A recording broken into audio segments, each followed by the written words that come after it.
इब्राहिम सुल्तान अदम कितना बड़ा राजा था, कितना सुख था। उसको मालूम था ये पुण्यात्मा पिछले पुण्य को भोग रहा है, बकवाद में लगा हुआ है। 16,000 तक ब्याह करवा लिए उस मूर्ख ने थोड़े से जीवन के में है, और फिर फूला फूला खूब धन वो था पिछले संस्कार का, पिछले दान पुण्य कर रखे थे उसने। जब वो सम्मान वाली आत्मा थी, फिर शेर खां नाम का एक राजा बना शेरवान शहर में शेर, और फिर उसके बाद फिर उसके दान करवाया दाता ने।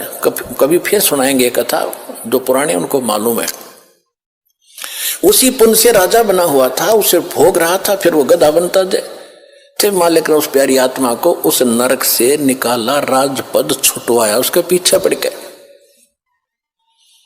और जब उसने ज्ञान हुआ तब उसका समझ में आया सचमुच मैं तो गधा था, कति बेगार कर रहा था।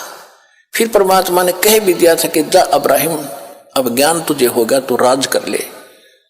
हाथ जोड़ लिए दाता, अब उस नरक में ना जा, भेजो। अब तो पता लग गया, मजदूरी कर लूंगा, लकड़ी तोड़ के बेच के गुजारा कर लूंगा दाता, तेरा आपका साथ रहे। मेरे मोक्ष चाहिए मुझे, अब कुछ नहीं चाहिए।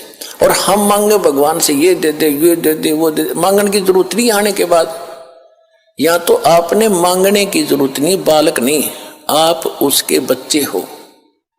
आज आप उसके बच्चे होगे, बेटा बेटी होगे। जिस दिन आपने यहाँ नाम ले लिया, 2 प्रकार के बच्चे होते हैं, एक तो शरीर से, उसको बिंद के कहते हैं, और एक नाद के, नाद जो वचन शब्द के। तो आज आप इस दास के माध्यम से वचन के बेटा बेटी होगे, मेरे बेटा बेटी होगे, तो भगवान के बेटा बेटी हो। थोड़ा दादा हो गए ना, समझो वो के दूर है।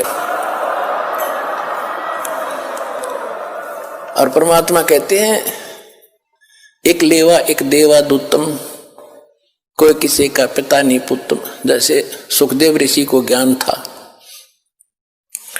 और व्यास जी के घर उसका जन्म हुआ, उसकी पत्नी के गर्भ से 12 वर्ष में तो मां के गर्भ से बाहर आया था। अब देखो पुण्यात्माओं, ज्ञान हो गया, ज्ञान तो करा देते हैं सभी, भाई भगवान की भक्ति करो नहीं तो ये हो जाए। अब ज्ञान हो गया, समाधान नहीं तो खा का वो ज्ञान। अब सुखदेव ऋषि को गर्भ से ही पता था कि बाहर जाते ही मैं अचेत हो जाते हैं, और ब्रह्मा विष्णु महेश से निकल रहे रदुण ब्रह्मा सतगुण विष्णु तमोगुण शिव, ये गुण ये हमें अचेत करते हैं, फिर हम भूल जाते हैं उद्देश्य को। अब मुझे याद है कि मनुष्य जीवन केवल परमात्मा पाने के लिए मिला है। बाहर जाकर परिवार मोह में फंस जाते हैं, भगवान भूल जाते हैं। इसलिए माँ के गर्भ से निकलते ही 12 वर्ष के शरीर एकदम बाहर आते, 12 वर्ष का शरीर होगा। पहले तगड़ी तगड़ी माताएं भी तगड़ी तगड़ी होती थी, और नाल को अपने कंधे पर डालकर उठकर चल पड़ा। वेद व्यास जी ने कहा कि बेटा 12 वर्ष इंतजार की, तेरी पुत्र होगा। ऋषियों को पता लग जाता है बेटा है कि बेटी, उनकी दिव्यदृष्टि काम करती थी। पहले ये तो कोई खाए नहीं, लड़का ना हो लड़की ना हो, कोई हो मालिक थे, ये डिस्टर्बेंस नहीं थी जो अब शुरू कर रखी है अनजानपने में। तो सुखदेव ऋषि ने कहा था कि एक लेवा एक देवा दूतम, और कोई किसी का पिता नहीं पुत्रम। ऋण संबंध जुड़ा एक ठाठा, अंत से सब 12 बैठा। कि पिताजी ना जाने कितनी बार तू मेरा बाप और मैं तेरा बेटा हो लिया, ना जाने कितनी बार मैं तेरा बाप और तू मेरा बेटा हो लिया। ये पूरी चिट्ठी मेरे पास है, और इब क्या गलती करूं नहीं, मैं शक्ल भी ना देखूं तेरी बाप, मेरी मोह हो जाएगा आपके अंदर। यूं कहकर पिछले संस्कार से सिद्धि से उड़कर चला गया, पिछला बैटरी चार्ज थी।